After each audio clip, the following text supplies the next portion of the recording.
साटलोटं गोष्ट लग्नाची भाग 47. संध्याकाळी अग्नेय रूममध्ये गेला आणि बघितलं तर अबोली सगळ्या गिफ्टच्या पसाऱ्यात बसलेली होती. त्याने डोक्यावर हात ठेवला. अबोली, हे सगळं काय आहे? तो म्हणाला. त्याला तिची काळजी वाटली, कारण ती खाली बसलेली होती आणि आजूबाजूला सगळा पसारा. पाय ठेवायला जागा उरली नाही. मिस्टर सहस्त्रबुद्धे, ती उठायला लागली. तू थांब, मी येतो तिकडे. तो आजूबाजूचा पसारा बाजूला करत तिच्याजवळ गेला आणि तिला हाताला धरून उठवलं. आज मी खूप खुश आहे. डॅड मला भेटायला आले होते. त्यांनी हे सगळं माझ्यासाठी आणलं. ती खुश होऊन म्हणाली. म्हणजे मिस्टर रत्न पारखींना चूक कळाली वाटतं. तो तोंडातल्या तोंडात पुटपुटला. तो दिवस आबोलीने गिफ्ट बघण्यात घालवला. आबोली, आज रात्री मला यायला उशीर होईल. तू तुझी काळजी घे. वेळेवर जेवण, मेडिसिन घे. व्यवस्थित झोप घे. चल, निघतो मी. त्याने तिच्या कपाळावर ओठ टेकवले. ठीक आहे. तिने हसून त्याला निरोप दिला. तो निघून गेल्यानंतर ती रंजना यांच्याकडे गेली. अग्नेयने दिवस कामात घालवला. संध्याकाळी त्याने जीविकाला भेटायला बोलवलं. जीविका त्याने बोलवलं तिथे आली. दादा, आता काय करायचं? जीविकाने त्याला विचारलं. उद्या आपल्या दोघांच्या लग्नाची ॲनिव्हर्सरी आहे. मग आज रात्री तुमच्या दोघांसाठी मी एक प्लॅन बनवला आहे. अग्नेय म्हणाला तसं ती त्याच्याकडे बघायला लागली. तू कधी प्लॅन बनवला? ती आश्चर्याने म्हणाली. तो सतत कामात बिझी, तरी त्याने तिच्यासाठी वेळ काढला म्हणून तिला खूप आनंद झाला. तू फक्त प्लॅन ऐक, अग्नेयने तिला समजावून सांगितला. जीविका प्लॅन ऐकून खुश झाली आणि थोडी नर्वस पण झाली. मला जमेल ना पण हे सगळं? ती म्हणाली. जमायलाच हवं. जर तुला दीपक हवा असेल, तुझं त्याच्यावर खरं प्रेम असेल तर तुला हे आपोआप जमेल. तो म्हणाला तशी तिने हो म्हणून मान हलवली. अग्नेयने जीविका आणि दीपकसाठी पूर्ण प्लॅन आधीच बनवला होता. त्याने जीविकापासून तिचे सगळे फ्रेंड बाजूला केले. परत तिला फोन करायचा नाही, तिला कधी भेटायचं नाही म्हणून त्यांना बजावलं होतं. तसे तिचे सगळे फ्रेंड त्याला घाबरले आणि त्यांनी जीविका सोबतचा कॉन्टॅक्ट तोडून टाकला. त्यानंतर जीविका खरंच स्वतःला एकटी समजायला लागली होती आणि हळूहळू तिच्यात सुधारणा होत गेली. तिच्यामधला बदल बघून अग्नेय तिच्या बाजूने उभा राहिला. अग्नेयसोबत आज काजल होती, जी त्याला मदत करत होती. काजलने दीपकला एका ठिकाणी बोलवलं. खरं तर तो आज उदासच होता. त्याची फर्स्ट ॲनिव्हर्सरी आणि त्याची बायको सकाळपासून घरी नव्हती. काजलने त्याला भेटायला बोलवलं, पण तो नाही म्हणत होता. तिने खूप आग्रह केल्यानंतर तो तिला भेटायला तयार झाला. काजलने सांगितलेल्या ॲड्रेसवर तो गेला. दीपक तिथे पोचला. ते एक मोठं रिसॉर्ट होतं. दीपक आतमध्ये जाताच तिथला एक एम्प्लॉई त्याला घेऊन रिसॉर्टच्या मागे नेलं, जिथे अंधार होता. तू मला इथे का घेऊन आला आहे? तो रागात त्या एम्प्लॉईला बोलला. सर, मला जसं सांगितलं मी तेच केलं, तो एम्प्लॉई म्हणाला आणि निघून गेला. दीपकने वैतागून काजलला फोन लावला, पण तिचा फोन स्विच ऑफ येत होता. काय चाललं आहे? त्याने परत तिला फोन लावला. तसं तिथल्या सगळ्या लाईट्स ऑन झाल्या. दीपकने पटकन डोळ्यासमोर हात धरला. दीपक, एक नाजूक आवाज त्याच्या कानी पडला. तसा त्याने चेहऱ्याचा समोरचा हात बाजूला केला आणि बघितलं तर समोर त्याची जीविका पूर्ण 7 शृंगारात त्याच्यासमोर उभी होती. जशी ती लग्नात सजली होती सेम तशीच ती सजून त्याच्यासमोर उभी होती. काही वेळ तर त्याला काहीच समजेना. तो एकटक तिच्याकडे बघत होता. दीपक, तिने परत त्याला आवाज दिला. तसा तो भानावर आला. जीविका त्याच्याजवळ हळूच चालत आली. तसा याचा जीव खाली खाली होत चालला. ती त्याच्यासमोर येऊन उभी राहिली आणि त्याचे हात आपल्या हातात घेतले. तो तर फक्त ती काय करते ते बघत होता. मला माहीत आहे मी आजपर्यंत जे वागले ते चुकीचं होतं. स्वतःचंच खरं करत राहिले. तुला काय वाटतं, बाकीच्या घरच्यांना काय वाटतं याचा मी विचारच केला नाही. हळूहळू सगळ्यांना स्वतःपासून तोडत चालले. समजण्याच्या पलीकडे गेले होते मी. मी माफीच्या लायक नाही आहे, मला माहीत आहे. तरीसुद्धा आज हात जोडून तुझी माफी मागते. आजपर्यंत मी जे वागले त्यासाठी प्लीज मला माफ कर. ती हात जोडून त्याच्यासमोर उभी होती. डोळ्यात पश्चातापाचे अश्रू होते.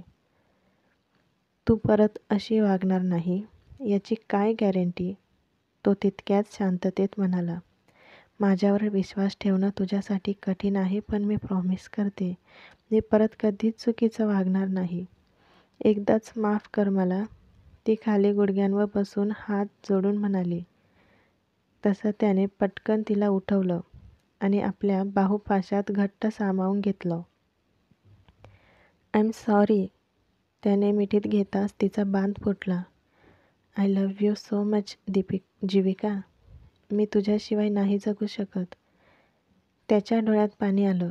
आय लव्ह यू टू, ती म्हणाली. दीपकला आज परत त्याची जीविका, त्याचं प्रेम मिळालं. लांबूनच हा नजारा अग्ने आणि काजल बघत होते.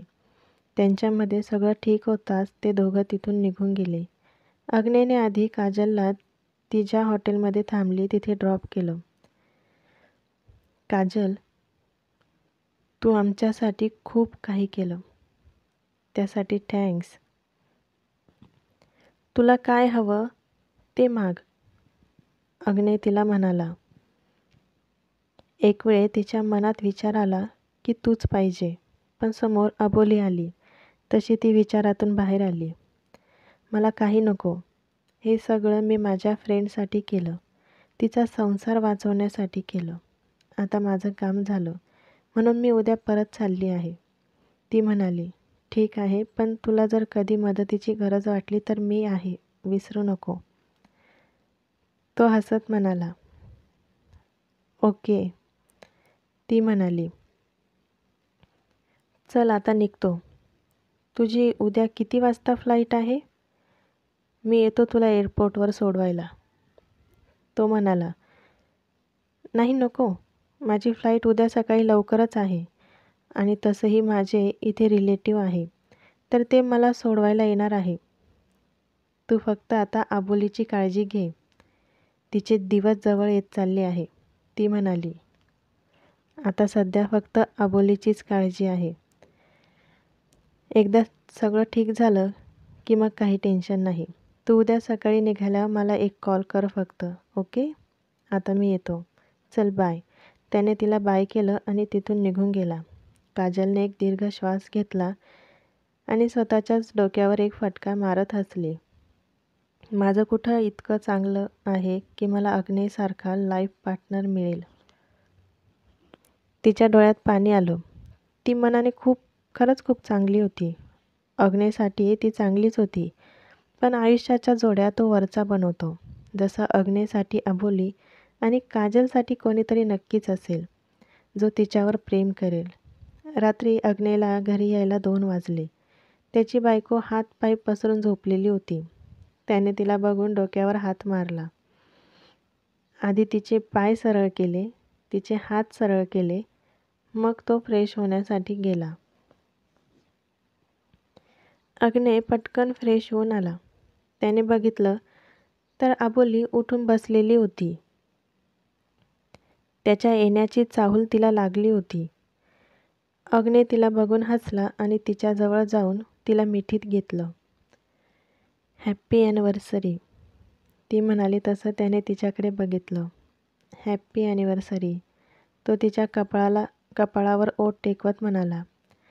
आज आपली ॲनिव्हर्सरी आहे आणि तुम्ही किती उशिरा आलात? ती त्याच्या छातीवर मारत म्हणाली. त्याच्यासाठी ती बराच वेळ जागी राहिली, पण नंतर तिला झोप लागून गेली. आय एम सॉरी, मी एका कामात अडकलो होतो. ते काम होणं खूप गरजेचं होतं, तो म्हणाला. असं कोणतं महत्त्वाचं काम होतं? तिने विचारलं. जीविका आणि दीपक परत एक झाले. अग्नेने अबोलीला सगळं सांगितलं तशी ती खुश होऊन त्याला बिलगली. मी आत्ताच दादाला कॉल करते. तिने लगेच मोबाईल हातात घेतला. अबोली, त्यांच्या स्पेशल टायमिंगमध्ये कशाला डिस्टर्ब करते? तू माझ्याकडे बघ. आज आपली पण ॲनिव्हर्सरी आहे आणि मला पण तुझ्यासोबत स्पेशल टाईम स्पेंड करायचा आहे." त्याने तिला उचलून आपल्या मांडीवर बसवलं. "मिस्टर सहस्त्रबुद्धे, आपण काहीच करू शकत नाही," ती म्हणाली, कारण त्याने तिच्या मानेवर, गालावर, खांद्यावर ओठ फिरवायला सुरुवात केली होती. "मला माहीत आहे." त्याने तिला खाली झोपवलं आणि तो तिच्यावर न जाता बाजूला होऊन तिला किस करायला लागला. "माझ्या आयुष्यात येण्यासाठी थँक्स," तो तिच्या मानेवर किस करत बोलला. अबोलीचे श्वास वाढले होते. तिने त्याच्या पाठीवर हात ठेवले. अग्ने तिला मनसोक्त किस केलं आणि नंतर सोडून दिलं. "मिस्टर सहस्त्रबुद्धे, तुम्ही खूप भारी आहात," अबोली लाजत म्हणाली. "म्हणजे?" तो न समजून म्हणाला. "काही नाही." खरं तर ती त्याच्या प्रेम करण्याच्या स्टाईलला म्हणाली होती. जीविका आणि दीपक एकमेकांचा हात हातात घेऊन बसलेले होते. दीपक तिला एकटक बघत होता, त्यामुळे ती लाजून लाजून चूर झाली. तिच्या पोटात खड्डा पडला होता. तिने त्याच्याकडे बघितलं आणि त्याच्या डोळ्यांवर हात ठेवला. तसा त्याने तो हात बाजूला केला. "मला बघू तर दे. मला बघू दे तुला. खूप दिवसांपासून तुझ्याकडे मन भरून बघायला मिळालं नाही. आज फक्त तुलाच बघायचं आहे," तो सिरियस टोनमध्ये म्हणाला. आधी तू दुसरं कोणाला बघण्यात बिझी होता. मग मी तुला कशी दिसेल?" ती गाल फुगवून म्हणाली. "मी आत्तापर्यंत तुला सोडून कधी कोणाकडे बघितलं नाही आणि पुढेही बघणार नाही." तो तिच्या कमरेत हात घालून तिला आपल्याकडे ओढत म्हणाला. "तू आणि काजल." ती बोलता बोलता थांबली. "ते फक्त एक नाटक होतं तुला सुधारण्यासाठी," तो म्हणाला. तशी ती डोळे मोठे करून बघायला लागली. "तू खरं बोलतोय?" ती म्हणाली. "हो, अगदी खरं बोलतोय मी," तो म्हणाला. तशी ती खुश झाली. "I love you." ती डायरेक्ट त्याच्यावर आली तसा तो तिला घेऊन खाली जमिनीवर आडवा झाला. "जीविका, आपल्या दोघांना एक करण्यासाठी काजलने आपली खूप मदत केली आहे. तिला इथे अबोलीने बोलवलं होतं आणि ती इथे तुझ्यासाठी आली होती. तुझी जर कोणी चांगली फ्रेंड असेल तर ती काजल आहे. अशी मैत्रीण नशिबाने मिळते." तो तिच्या पाठीवर हात फिरवत म्हणाला. "मला तिची माफी मागायची आहे. मी रागात तिच्यासोबत खूप वाईट वागले," जीविका म्हणाली. तिला तो दिवस आठवला जेव्हा तिने काजलचा हाताला धरून घराबाहेर काढले होते. "उद्या ती परत चालली आहे," दीपक म्हणाला. तसं तिने त्याच्याकडे बघितलं.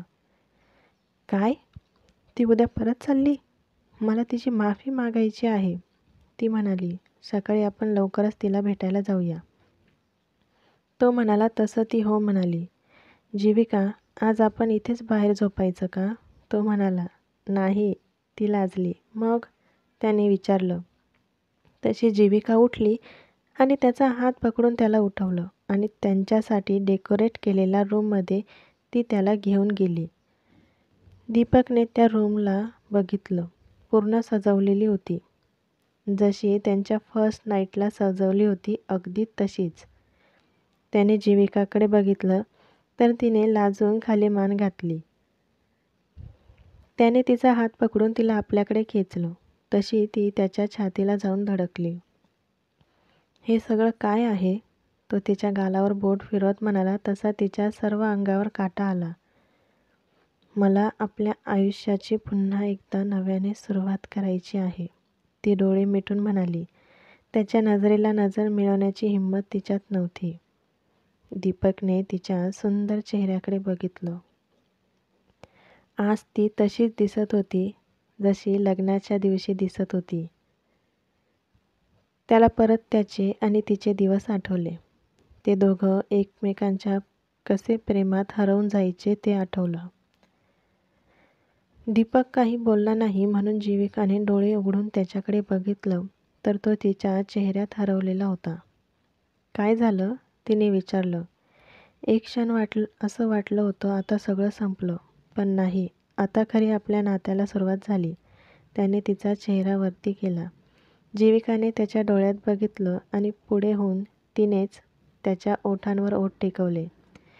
तसं त्याने तिला किस करायला सुरुवात केली. तो तिच्यावर प्रेमाचा वर्षाव करायला लागला. त्याचे हात तिच्या सर्वांगावर फिरायला लागले. इतक्या दिवसानंतर त्याचं असं जवळ येण्याने तिचं अंग शहारत होतं. ते एकमेकांवर प्रेम करत होते. दीपकचा आवेश जास्त होता जो तिला सहन होत नव्हता. तरी ती काही बोलली नाही. हळूहळू ती त्याच्या प्रेमात रंगून गेली. तो खूप दिवसांनी एकत्र आल्यामुळे एकमेकांना भरभरून प्रेम करत होते. आज परत ते एक झाले, ते कायमसाठी. त्यांची मनं आता पूर्णपणे एक झाले होते. आजचा भाग इथे संपत आहे. लवकरच भेटूया पुढच्या भागात आणि चॅनलला सबस्क्राईब करायला विसरू नका.